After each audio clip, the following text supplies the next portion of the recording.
금요 경건의 시간입니다. 이 시간 기도하고 경건에 시작하도록 하겠습니다. 이 시간도 성삼일체 하나님께만 영광과 존귀와 감사와 찬송을 올려드립니다. 어느덧 7월 둘째 주를 마무리하는 금요일 밤이 되었습니다. 삶 가운데서 늘 우리와 함께 하신 우리 하나님의 크신 은혜와 사랑에 감사합니다. 이번 한 주를 마무리하면서 경건해를 갖도록 우리 삶을 또한 연장하여 주셨사오니 하나님의 말씀을 통한 뜻을 바로 알아 순종하도록 성령의 조명하심과 인도하심만을 의지하며 살기를 원합니다.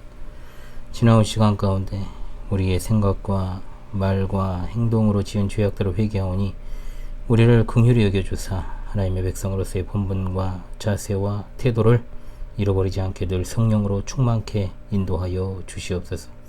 이 시간도 여러 환경과 상황 가운데 있으며 분투하는 주의 백성들, 하늘 가족들을 기억해 주시고 어디에 있든지 무엇을 하든지 하나님만 바랄 것을 믿습니다.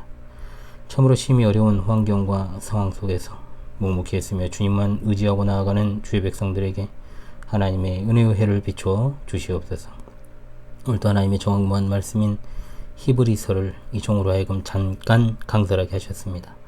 전하는 종에게 은혜를 더해 주시고 듣는 이들의 마음을 성령께서 조명하여 주사 말씀에 순종하여 하나님께만 영광을 돌리는 시간 되게 도와주옵소서. 우리 주 예수 그리스도 이름 받들어 기도하옵나이다. 아멘. 예, 벌써 금요일이네요. 여러분, 찬송가 88장입니다. 찬송가 88장. 동일 찬송가 동일합니다. 내 진정 사모하는, 제가 이 찬송을 좀 자주 부르죠. 제가 좋아하는 찬송입니다, 개인적으로. 내 진정 사모하는 친구가 되시는 구주 예수님은 아름다워라. 산 밑에 백합하여 빛나는 새벽별 주님 영원할 길 아주 없도다. 내 맘이 아플 적에 큰 위로 되시며 나 외로울 때 좋은 친구라. 주는 저 산 밑에 백합 빛나는 새벽별 이 땅 위에 비길 것이 없도다. 내 맘의 모든 염려 이 세상 고락도 주님 항상 같이 하여 주시고 시험을 당할 때에 악마의 계교를 즉시 물리치사 나를 지키네. 온 세상 날 버려도 주 예수 안 버려 끝까지 나를 돌아보시니 주는 저 산 밑에 백합 빛나는 새벽별 이 땅 위에 비길 것이 없도다. 내 맘을 다하여서 주님을 따르면 길이 나를 사랑하리니 물불이 두렵지 않고 장검도 겁없네.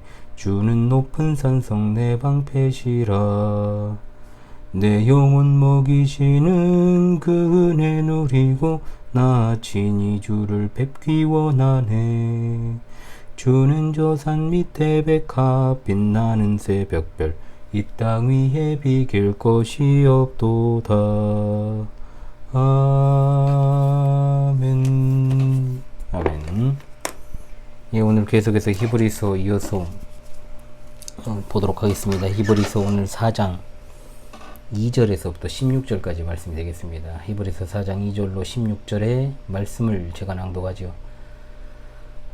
그들과 같이 우리도 복음 전함을 받은 자이나 들은 바 그 말씀이 그들에게 유익하지 못한 것은 듣는 자가 믿음과 결부시키지 아니함이라. 이미 믿는 우리들은 저 안식에 들어가는도다. 그가 말씀하신 바와 같으니 내가 노하여 맹세한 바와 같이 그들이 내 안식에 들어오지 못하리라 하셨다 했으나 세상을 창조할 때부터 그 일이 이루어졌느니라. 제7일에 관하여는 어딘가에 이렇게 일렀으되 하나님은 제7일에 그의 모든 일을 쉬셨다 하였으며 또다시 거기에 그들이 내 안식에 들어오지 못하리라 하였으니 그러면 거기에 들어갈 자들이 남아있거니와 복음 전함을 먼저 받은 자들은 순종하지 아니함으로 말미암아 들어가지 못하였으므로 오랜 후에 다윗의 글에 다시 어느 날을 정하여 오늘이라고 미리 이같이 일렀으되 오늘 너희가 그의 음성을 듣거든 너희 마음을 완고하게 하지 말라 하였나니 만일 여호수아가 그들에게 안식을 주었더라면 그 후에 다른 날을 말씀하지 아니하셨으리라. 그런즉 안식할 때가 하나님의 백성에게 남아있도다. 이미 그의 안식에 들어간 자는 하나님이 자기의 일을 쉬심과 같이 그도 자기의 일을 쉬느니라. 그러므로 우리가 저 안식에 들어가기를 힘쓸지니 이는 누구든지 저 순종하지 아니하는 본에 빠지지 않게 하려 함이라. 하나님의 말씀은 살아있고 활력이 있어 좌우에 날선 어떤 검보다도 예리하여 혼과 영과 및 관절과 골수를 찔러 쪼개기까지 하며 또 마음의 생각과 뜻을 판단하나니 지으신 것이 하나도 그 앞에 나타나지 않음이 없고 우리의 결산을 받으실 이에 눈앞에 만물이 벌거벗은 것 같이 드러나느니라. 그러므로 우리에게 큰 대제사장이 계시니 승천하신 이 곧 하나님의 아들 예수시라. 우리가 믿는 도리를 굳게 잡을지어다. 우리에게 있는 대제사장은 우리의 연약함을 동정하지 못하실 리가 아니요 모든 일에 우리가 똑같이 시험을 받으신 이로되 죄는 없으시니라. 그러므로 우리는 긍휼하심을 받고 때를 따라 돕는 은혜를 얻기 위하여 은혜의 보좌 앞에 담대히 나아갈 것이니라. 아멘. 예, 히브리서 네 번째 시간이 되었습니다. 여러분 누차 말씀을 드립니다만 히브리서는 계속해서 이어지는 한 편의 설교입니다. 설교. 그래서 각 장을 갖다가 서로 분리시켜서 설명할 수 없다는 것을 염두에 두고 계속해서 여러분들이 말씀을 들으실 수 있기를 바랍니다. 지난 시간에 성령께서 저는 바울 사도가 이제 저자라고 보고 바울 사도를 통해 시편 95편을 인용하도록 하시면서 하신 경고 기억나십니까? 3장 15절의 말씀이었습니다. 오늘 너희가 그의 음성을 듣거든 경노하시게 하던 것 같이 너희 마음을 완고하게 하지 말라. 다윗 성도가 이 시편을 노래했던 시대는 이 히브리서가 기록된 시대로부터 약 1000년 전입니다. 그리고 우리는 또 2000년이라는 시간이 흐른 뒤 이 말씀을 접하고 있습니다. 그 오늘이 바로 지금 이 순간이다 라는 생각으로 말씀을 들으십시오. 성도는 언제나 지금 이 순간을 가장 소중하게 여기는 신앙을 필요로 합니다. 그것이 바로 그리스도인의 현세적 신앙이죠. 현재적 신앙. 세상 사람들도 지금 이 순간에 충실하자 이 말을 많이 합니다. 여러분 왜 그런 생각들을 합니까? 인생들이 제 아무리 탁월해서 가깝거나 또는 먼 미래를 설계한다 해도 당장 한 치 앞도 볼 수 없는 그런 연약한 존재들이기 때문에 그렇습니다. 주께서 사랑하시는 여러분이 오늘 우리에게 주시는 말씀으로 오늘의 말씀도 들으시고요. 적용하고 또한 실천할 수 있기를 바랍니다. 오늘 말씀을 설교하는 이 사도의 관심도 당연히 히브리 그리스도인들이 이탈하지 않고 끝까지 믿음으로 인내하고 또 완고해지지 않고 영혼 구원 받는 거죠. 그래서 지난 시간에 이어서 오늘 이 시간에도 똑같이 출애굽 1세대를 불러드립니다. 물론 같은 사람들을 불러드리고 있습니다만 주제는 좀 다릅니다. 3장에서는 하나님의 집 또는 그리스도와 함께 참여하는 자가 되기 위해서 어떻게 해야 될 것인가 이걸 말씀했다면 오늘 말씀의 핵심은 3장 11절과 18절 그리고 4장 1절의 말씀에 등장하는 한 단어가 있습니다. 여러분 발견하셨습니까? 바로 안식입니다. 안식. 출애굽 1세대들에게 있어서 안식은 바로 가나안 땅에 들어가는 것이었죠. 오늘 본문에서 히브리서를 읽는 독자들에게 촉구하는 것이 바로 안식에 들어가기를 힘쓰라는 겁니다. 출애굽 1세대에게 젖과 꿀이 흐르는 가나안 땅에 들어가라고 하셨을 때 그 말씀의 핵심을 갖다가 잘 파악을 해야 됩니다. 이 말씀을 문자 그대로 받아들이면 안 되죠. 실제로 가나안 땅은 이집트 땅에 비해서 비옥하고 먹을 것이 많고 수고하지 않아도 그냥 알아서 소산물이 많이 나고 번영하는 어떤 그런 곳이 아닙니다. 그야말로 현세적이고 또 세속적인 의미의 부요함이라고 할 수 있죠. 가나안 땅은 이집트에 비해서 비옥하지 않습니다. 소출이 많이 나는 것도 아닙니다. 그러므로 그 약속이라고 하는 것은 눈에 보이는 풍성함이 아니라 눈에 보이지 않는 영적인 약속이라는 것을 먼저 염두에 두고 눈앞에 보이는 현실을 직시해야 되는 거죠. 마찬가지로 1세기 유대 그리스도인들의 상황 속에서 사도가 안식에 들어가기를 힘쓰라고 했을 때 그것이 과연 어떤 현세적인 평화와 물질의 번영을 약속하신 것이었을까요? 당연히 아닙니다. 이 당시 그리스도인들의 삶 자체가 박해의 연속이었고 고난과 시련의 연장선이었습니다. 또한 그런 고난과 핍박의 상황 속에서 신앙을 잃어버릴 수 있는 곧 구원이 상실되는 것과 같은 위험에 처해 있는 그야말로 살얼음판을 겪는 심경으로 하루하루를 버티던 그런 삶이었다는 거죠. 그러므로 이 안식이라는 말은 영적인 안식을 말하는 것으로 우리가 보고 이 말씀을 받아야 된다 이 말입니다. 하나님으로부터 살아가는 내내 우리가 양식을 공급받는 것도 사실입니다만 우리는 언제나 우리 영혼의 양식을 공급받으며 살아가는 존재라는 그 본분을 잃어서는 안 됩니다. 요한복음 6장에서 우리 주님이 나는 생명의 떡이니 내게 오는 자는 결코 줄이지 아니할 거요 나를 믿는 자는 영원히 목마르지 아니하리라 하시면서 나를 보내신 이의 뜻은 내게 주신 자 중에 하나도 잃어버리지 아니하고 마지막 날에 살리는 이것이니라. 즉 하나님께서 약속하신 땅에서 이스라엘 백성에게 제공되었던 것 같은 유익을 예수 그리스도께서 우리 영혼에 공급하고 계신다는 겁니다. 약속의 땅으로 가는 도중에 이스라엘은 늘 그 믿음을 확인하는 도전을 받았습니다. 마찬가지로 그리스도인들도 저 천국에 이를 때까지 온갖 시험과 연단을 당하면서 그 길을 헤쳐나가게 되는 겁니다. 오늘 말씀을 통해서 안식에 들어가기를 힘쓰라고 했던 이 성령님의 말씀에 귀를 기울이면서 이 땅에서 그리스도인들이 안식을 누리는 것이 어떤 것인지, 그리고 우리에게 장차 예비된 안식이 어떠한 것인가를 깨닫는 그런 어떤 은혜의 시간이 되어야 할 것입니다. 서두가 좀 길었죠. 그만큼 여러분 본론이 명확하다는 겁니다. 안식에 들어가기를 힘쓰라는 것이 2절로부터 11절까지의 본문 내용입니다. 그래서 가장 먼저는 다시금 출애굽 1세대의 실패를 반복하지 말아라. 즉 안식에 들어가지 못한 케이스가 있다. 바로 그것이 너희들의 조상인, 그냥 1차 독자인 히브리서에 너희들의 조상인 출애굽 1세대다. 출애굽 1세대의 실패를 반복하지 말라. 얼마나 여러분 이것이 중요합니까? 2절에 나오는 그들은 누구냐? 바로 출애굽 1세대입니다. 그리고 그 다음에 나오는 우린 누굽니까? 1세기 독자들입니다. 너희들, 즉 1세기 독자들은 그들, 즉 출애굽 1세대의 실패를 반복하지 말라. 우리도 복음 전함을 받은 자이나 라고 했지 않습니까? 이 말을 직역하자면 기쁜 소식을 들었다는 뜻이죠. 이 기쁜 소식이라고 하는 것은 1절에 그의 안식에 들어갈 약속이 아직 남아있는 동안에 라는 말에 연결이 됩니다. 복음을 듣는다라고 하는 것은 출애굽 1세대에게는 뭘까요? 안식으로 들어갈 약속을 들었다는 것과 같은 말입니다. 즉 출애굽 1세대와 1세기 독자와 우리에게 똑같이 안식이라는 주제를 중심으로 연결이 되고 있다는 거죠. 그런데 이 출애굽 1세대가 안식에 들어가는 약속을 받았을 때 어떻게 반응했다라고 말합니까? 여러분 자주 들었던 말씀이죠. 들은 바 그 말씀이 그들에게 유익하지 못하였다라고 했습니다. 그 이유가 뭡니까? 듣는 자가 믿음과 결부시키지 아니했기 때문이다. 자, 결부라는 말은 결합이죠. 믿음은 들음에서 난다라고 했습니다. 그런데 이 들음이라고 하는 것은 단순한 들음이 아니라 성령이 역사하시는 믿음이 없으면 그에게는 그 듣는 것이 아무런 의미가 없고, 또한 아무리 설교 강단에서 하나님의 말씀이 바르게 증거되고 또 여러 가르침의 사역을 통해 듣는다고 해도 성도들이 믿음으로 그 말씀을 받아들이지 않으면, 믿음과 결합을 시키지 않으면 그 시간은 의미가 없다는 것과 같습니다. 그런데 여기서는 그 메시지가 굉장히 강력하게 주어지고 있죠. 그런데 3절에서는 이와 반대로 들은 말씀에 대해서 믿음으로 반응하는 경우가 나옵니다. 3절에 이미 믿는 우리들은 이라고 되어 있지 않습니까? 믿는 우리들은 바로 앞절에 나오는 믿지 않아 안식에 들어가지 못한 자들과 비교되고 있습니다. 의도적으로 비교하는 겁니다. 이미 믿는 우리들은 저 안식에 들어가는도다. 이 들어간다라는 것이 현재형으로 쓰였는데 굉장히 중요한 의미를 갖습니다. 미래에 대한 막연한 기대가 아니라 이 안식에 들어간다는 것이 현재적 실제라는 거죠. 즉 이 안식은 막연하고 뜬구름과 같은 미래가 아니라 지금 현재 누리고 있는 것임을 확증하고 있다는 겁니다. 시편 95편 11절을 통해서 하나님께서는 불신앙으로 인해서 안식에 들어가지 못한 당시 이스라엘을 소개하고 계십니다. 그러면서 여기 덧붙여진 말씀이 있는데 세상을 창조할 때부터 그 일이 이루어졌느니라. 얼핏 읽어서는 좀 이해가 안 되는 말씀입니다. 이 말씀은 하나님께서 세상을 처음 창조하실 때 6일 동안 창조하시고 7일째 되는 날에 안식하셨던 내용을 강조하고 있습니다. 안식과 창조의 관계, 즉 하나님께서 창조 사역을 마치시고 인간들에게 하나님의 안식을 주셨지요.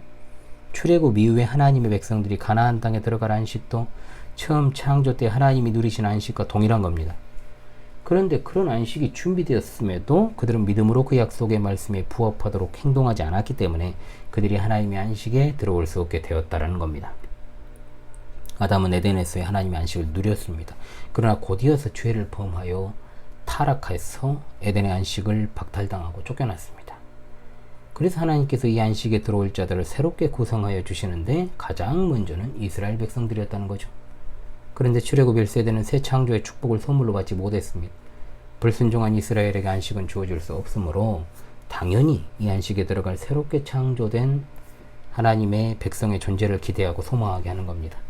바로 그 백성이 누굽니까? 1차적으로 히브리서를 읽는 독자들이라는 거죠. 1세기의 히브리서 독자들은 이미 궁극적인 성취로서의 새 창조 안에 들어와 있는 것입니다. 자, 4절과 5절은 3절의 반복입니다. 그렇죠? 하나님께서 에덴 동산의 회복을 가나안 땅이라고 하는 그 환경으로 예비하신 것입니다. 그런데 너무나도 안타깝게도 출애굽 1세대는 하나님께서 새롭게 에덴의 회복을 위해 예비하신 가나안의 안식을 상실해버립니다. 자, 에덴의 뜻을 한번 생각해 보십시다. 에덴의 뜻은 기쁨과 평화입니다. 타락 후에는 기쁨이 없습니다. 평화가 없습니다. 타락 후에 가시와 엉겅퀴가 생긴 이유, 바로 이것을 상징적으로 그리고 실제적으로 보여주는 것입니다. 그 이후에 에덴의 회복이 어디에서 이루어집니까? 바로 노아 시대 방주를 통해 이루어지죠. 그 다음에 믿음의 조상이라 불리는 아브라함을 부르셔서 약속의 땅으로 들어가게 하시는 것으로 이어집니다. 그리고 아브라함과 처음에 언약을 맺으실 때 하셨던 그 말씀이 400여 년의 긴 세월이 흐른 후 그의 후손들인 이스라엘 백성들의 출애굽과 그리고 가나안 땅의 정복을 통해 이루어졌고, 언약궤가 다윗에 의해 예루살렘에 안착했을 때 에덴의 회복이 성취되었던 것입니다. 그러나 그것은 진정한 에덴의 회복은 아니었죠. 이스라엘 백성들의 훗날 극심한 불순종으로 인해 북왕국 이스라엘은 주전 722년 아시리아에게, 그리고 남왕국 유다는 주전 586년 바벨론에게 멸망을 당하고 바벨론으로 포로로 끌려갑니다. 즉 에덴의 회복이라는 건 언제나 성취될 것을 바라보고 있었다는 겁니다. 그것은 곧 새 창조를 이룬 둘째 아담이시자 마지막 아담이신 예수 그리스도 안에서 비로소 진정한 안식이 이루어진다는 사실을 보여주는 것이죠. 이것이 바로 성경을 관통하고 있는 하나님의 언약입니다. 그러므로 출애굽 1세대뿐만 아니라 시편 95편에 당시에 다윗 시대를 지나서 그 이후에 바벨론의 포로로 끌려간 이스라엘 백성들을 본받지 말고 하나님의 안식을 누리라고 촉구하는 겁니다. 똑같은 실패 절대로 반복하지 말라는 거죠. 6절로 11절에 이제 두 번째 케이스가 등장을 합니다. 두 번째 케이스는 뭐냐? 다윗 시대를 살아가던 자들. 하나님께서 오늘이라고 하는 어떤 날을 정하셨다라고 말씀하십니까? 말씀하지 않습니까? 다윗 시대는 언제입니까, 여러분? 출애굽 이후에 매우 오랜 세월이 지난 후죠. 그런데 여기 말하는 오늘은 이제 어디냐? 다윗 시대를 말하는 거예요, 여러분. 잘 이해하셔야 됩니다. 다윗 시대의 하나님의 백성들에게도 여전히 성령께서 안식에 들어가기를 힘쓰라고 말씀하셨다는 겁니다. 주의 성령께서 다윗을 통해서 다윗 시대의 독자들에게 시편 95편 7절로 8절에 하셨던 말씀, 즉 하나님의 음성을 들을 때 마음을 완고하게 하지 말라고 하신 것, 8절에 해답이 나오죠. 모세의 뒤를 이어서 이스라엘의 지도자가 된 자가 누굽니까? 여호수아입니다. 여호수아가 가나안 땅에 들어갔지만 이스라엘에게 결국 안식을 주지 못했다. 여러분 생각해 보십시오. 가나안 땅이 궁극적인 안식의 땅이었다면 그냥 거기서 끝났을 겁니다. 그런데 오늘 말씀은 여호수아가 가나안 땅에 이스라엘을 입성시켜서 안식을 제공했느냐 이거죠. 결론은 가나안 땅에 들어가서도 안식을 누리지 못했다는 겁니다. 이유는 두 가지입니다. 첫째, 이미 말씀드린 바와 같이 아브라함의 약속의 성취는 가나안이 아니라 예수 그리스도를 통해 성취되는 것이므로 가나안 땅은 약속의 그림자일 뿐 실체는 아니라는 겁니다. 두 번째, 이스라엘은 광야에서만 불순종한 게 아니라 가나안 땅에 들어가서도 계속해서 불순종했지 않습니까? 그러므로 진정한 안식은 없었다라는 것이죠. 다윗은 당시 백성들에게 시편 95편 11절을 통해 여호수아 시대 백성들처럼 가나안 땅에서의 안식을 상실하지 말 것을 권면하고, 다시 히브리서를 설교한 바울 사도가 8절에서 다윗의 이 시편을 인용해서 히브리서를 읽는 독자들에게 적용합니다. 얼마나 오묘한 말씀의 체계입니까? 21세기를 살아가는 우리들, 그리고 저처럼 아무것도 아닌 자가 감히 1세기 히브리서 독자들에게 주신 말씀을 강설하며 적용하는 것이 얼마나 감개무량하고 참 부담감을 느끼는 일인지 모릅니다. 21세기를 살아오고 계신 우리 광주 신실한 교회, 그리고 현월TV 시청자 성도들이시오, 우리는 이 말씀을 참으로 거룩한 부담을 가지고 듣고 적용해야 됩니다. 안식을 누린다라고 하는 것이 그저 내가 믿은 것에 만족을 하고 또 주일에 교회에 나와서 그냥 저냥 보내는 것이 안식을 누리는 게 아니라는 걸 여러분들이 결코 잊지 마십시오. 현 시대는 그야말로 영적으로는 배도와 불신앙과 타협이 난무하고 육적으로는 온갖 부패와 음란과 위선과 가식이 정점에 달해 있으며 하나님의 영역에 도전하는 4차 산업혁명 시대가 이미 밝아 있습니다. 성경에서 하나님을 잊어버리고 자신들의 소견에 옳은 대로 행했던 시대, 바로 나와야죠. 사사시대입니다. 다윗이 왕으로 통치하기 전 시대입니다. 그러나 오늘날은 사사시대를 그 이상을 방불케 할 뿐만 아니라 훨씬 더 그때보다 죄와 악이 다채로워졌죠. 이럴 때 우리가 어떻게 안식을 누릴 수 있습니까? 9절에 안식할 때가 하나님의 백성에게 남아있다라고 했는데, 이건 더 이상 구약의 백성들이 그렇게 했던 것처럼 어느 한 날을 지켜서 안식을 누리는 것이 아니라, 그런 모든 규례들이 결국 그리스도 안에서 성취되어 그리스도 안에서 날마다 성도에게 안식이 주어질 수 있다는 것을 말씀하고 있습니다. 10절은 바로 그 보충입니다. 하나님께서 안식하신 그 사실을 모델로 하여 쉬는 것이다. 자, 여러분, 안식이라는 말을 잘 이해하십시다. 안식은 아무것도 하지 않고 그냥 쉬는 것이 안식 아닙니다. 하나님께서 자신의 일을 쉬심과 같이 그도 자기의 일을 쉬느니라. 자신의 일에 집착하는 사람에게는 절대로 안식이 없습니다. 자신의 일에 집착하는 건 출애굽 1세대와 같은 불순종과 불신앙의 죄를 범하는 것 같습니다. 에덴에서 아담에게 요구하셨던 그 삶의 스타일, 그것은 바로 창조의 목적에 충실한 삶이었습니다. 그것은 우리 주님이 말씀하신 것처럼 먼저 그 나라와 그 의를 구하는 자만이 참된 안식을 누릴 수 있다는 것에 있습니다. 우리 희원월TV 시청자 성도리시오, 안식에 들어간다는 것은 내가 무언가를 할 수 있다는 생각을 멈추는 것에서부터 출발합니다. 하나님 안에서 쉼을 얻는 것입니다. 어떤 땡중이 그런 이야기를 했지요. 잠시 멈추면 비로소 뭐가 보인다.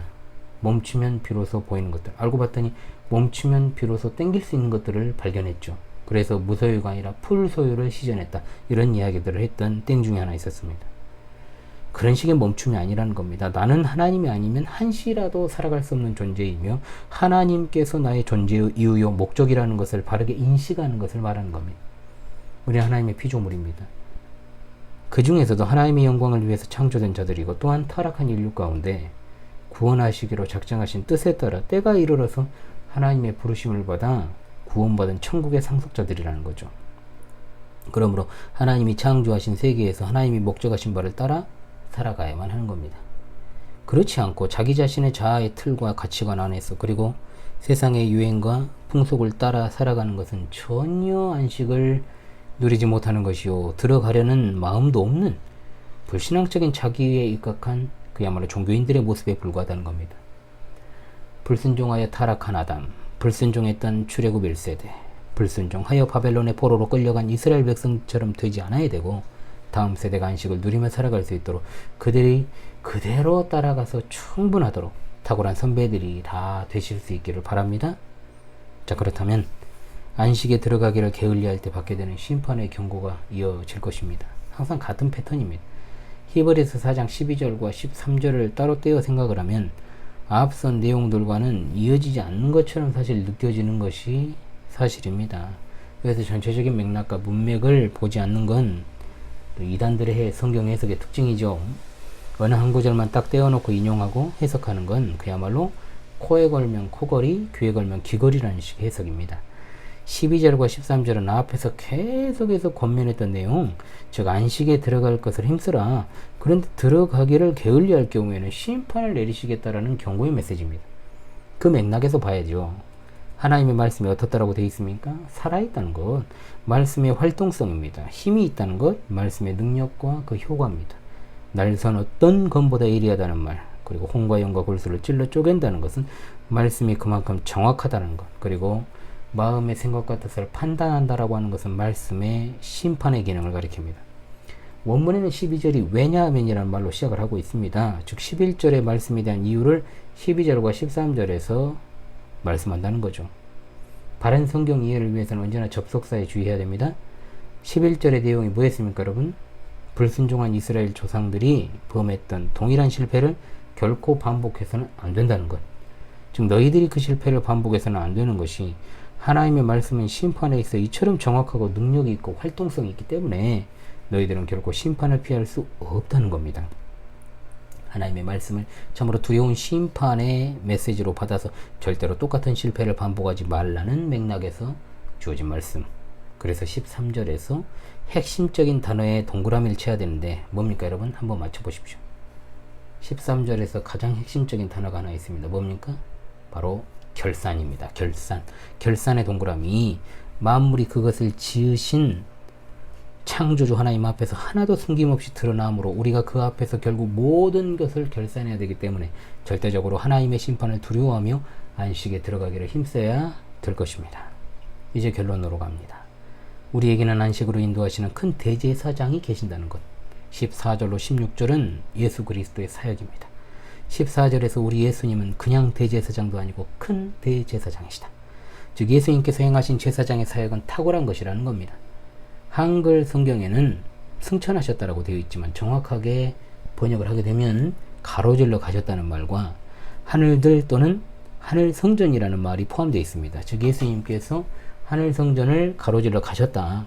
즉 예수님이 승천하신 것은 하늘 성전 중심을 통과하셨다 이 말입니다. 구약의 대제사장은 기껏해야 1년에 한 번 지상 성전에 조심스럽게 지성소에 들어갔습니다만 하나님의 아들이신 예수 그리스도께서는 하늘 성전의 중심을 가로질러 가신 유일한 큰 대제사장이시다. 그런 분이 우리의 대제사장이라는 사실보다 더 확실한 안식으로의 길잡이가 있겠습니까 여러분? 그러므로 3장 1절에서 우리가 상고했던 것처럼 우리가 믿는 도리를 굳게 잡으라는 말씀은 우리의 신앙의 대상이 되시는 대제사장이신 예수님을 굳게 붙잡으라는 겁니다. 15절에서 이 대제사장에 대한 설명이 계속되고 있죠. 이분이 바로 우리의 대제사장이시다. 그런데 예수님이 독특한 대제사장이신 이유는 우리의 연약함을 동정하시며 모든 일에 우리와 똑같이 시험을 받으셨다는 것. 즉 이미 우리가 2장에서 예수님의 성육신의 목적을 살펴보면서 알게 된 내용입니다. 시험도 받으셨으나 죄는 없으시다. 완벽한 대제사장으로서의 사역을 수행하신 겁니다. 어떤 인간 대제사장도 흉내낼 수 없는 그런 사역을 감당하셨기 때문에 우리는 그 고백을 붙들고 담대하게 하늘 성전의 보좌 앞에 나아갈 수 있게 됩니다. 16절의 은혜의 보좌는 하늘에 있는 하나님의 보좌입니다.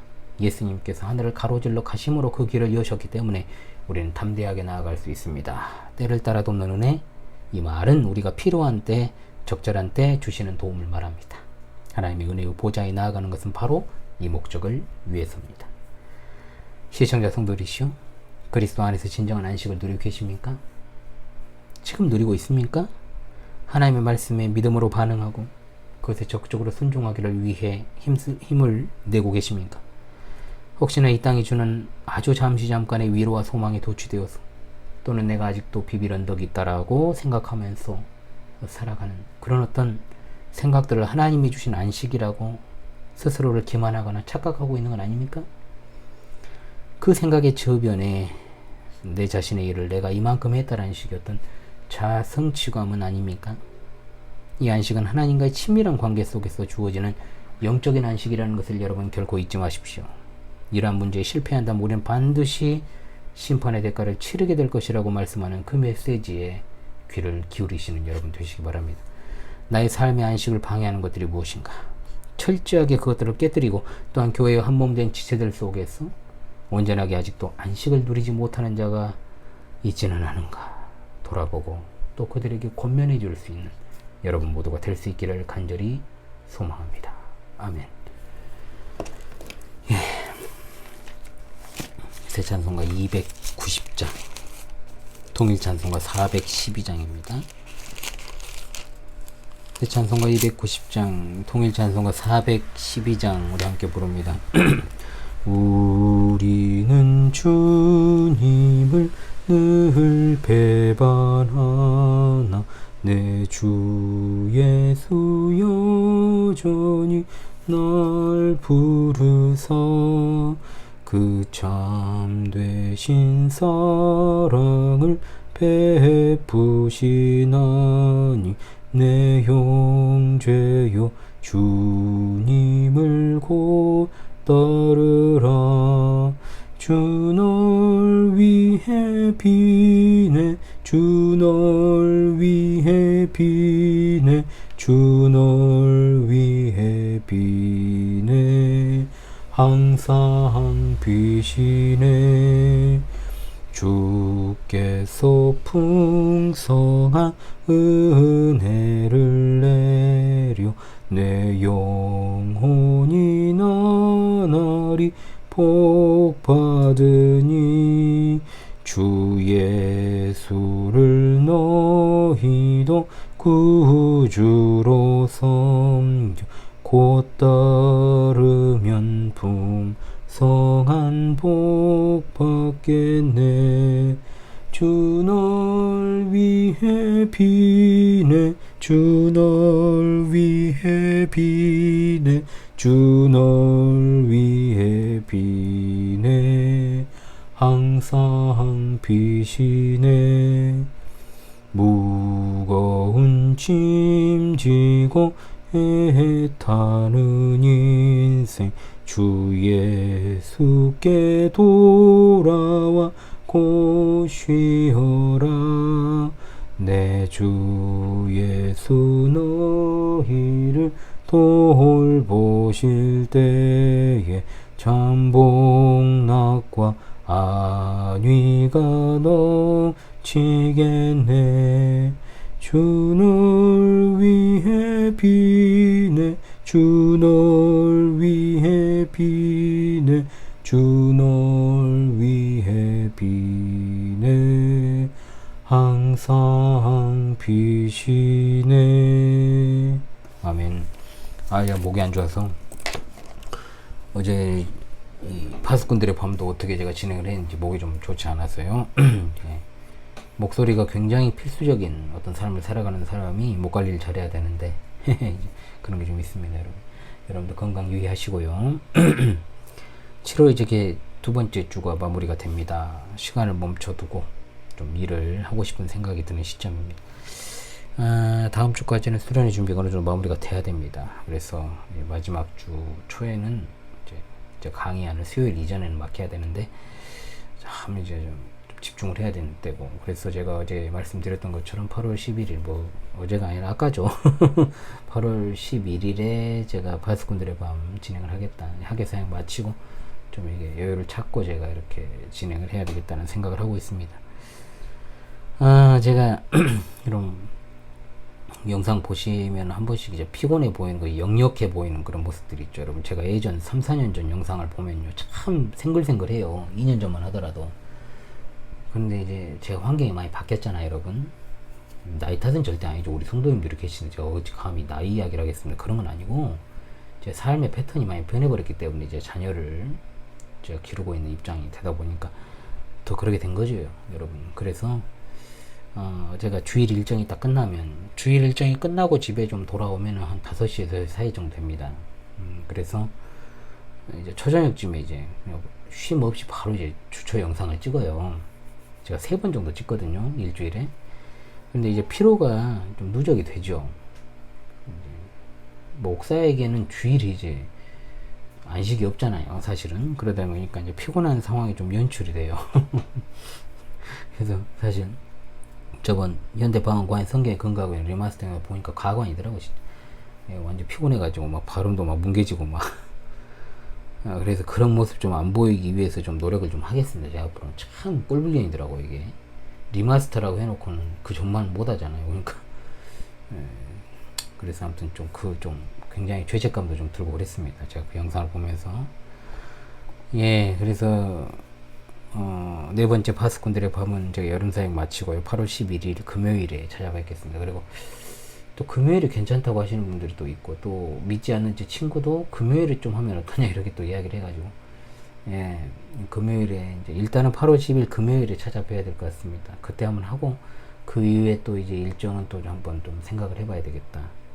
빨리 하면 제가 2주 만에 한 번씩 이렇게 가능하다면 파수꾼들의 밤을 좀 함께 하고 싶어요. 그래서 여름사역 이야기도 좀 하고요. 그때는 또 한여름의 어떤 금요일 밤 우리 성도님들과 좋은 주제로 또 교제 나누기를 원하고, 어제 못했던 이제 무의독경이라는 말 그걸 가지고 또 이야기를 나누기 원합니다. 4주 정도 후에 뵙게 되니까 더 반가울 것 같고요. 또 시간에 구애받지 않고 이런저런 이야기들, 또 방학 기간이니까 어린이들 뭐 늦게 자도 상관없잖아요. 그래서 좀 그때는 더 이런저런 이야기를 많이 나누고 싶습니다. 다음 파수꾼들의 밤은 8월 11일이다. 여러분 잊지 마시고 함께 해주시기를 바라겠습니다. 7월 셋째 주일을 맞이합니다. 아무쪼록 마음을 합해서 하나 되기를 소망합니다.